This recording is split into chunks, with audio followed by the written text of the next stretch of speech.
I would say at first, what I have I can lose.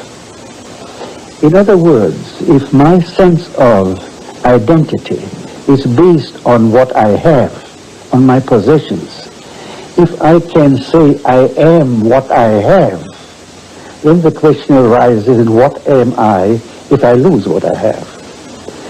Therefore, the sense of identity based on what I have is always threatened. A person is anxiously concerned or not to lose what he has, because he doesn't lose just what he has, he loses his sense of self. If I feel I am what I have and I have nothing anymore, then I am not. And that sense of identity, which is based on to be, is entirely different, because that can never be taken away from me except if I'm insane or in some peculiar circumstances. I feel, I see, I love, I am sad. All these human experiences, which can be expressed in verbs, are human activities which are not dependent, which cannot be lost or destroyed.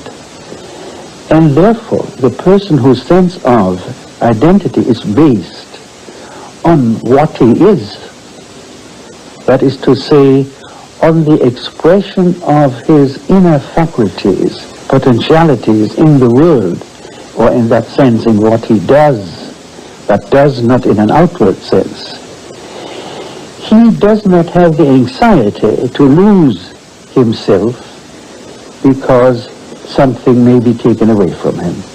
He is really free from that danger.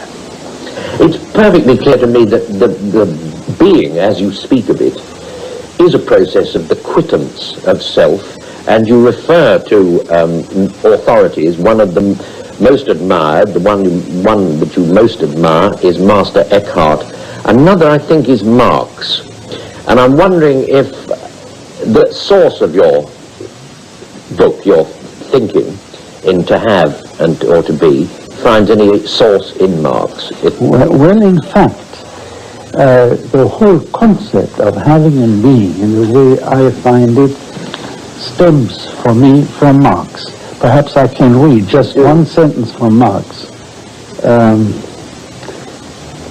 He said, the less you are and the less you express your life, the more you have, and the greater is your alienated life. Everything the economist takes from you in the way of life and humanity, he restores to you in form of money and wealth. Now, that is the clearest expression of the difference between having and being as two fundamental and opposite principles. And in fact, it also goes through the whole thought of Marx. Marx is concerned with the question of labor and capital. Now, capital is debt. It's amassed wealth, which then can be used for certain purposes. Labor is a life. And the question for Marx is, what is superior, things or life?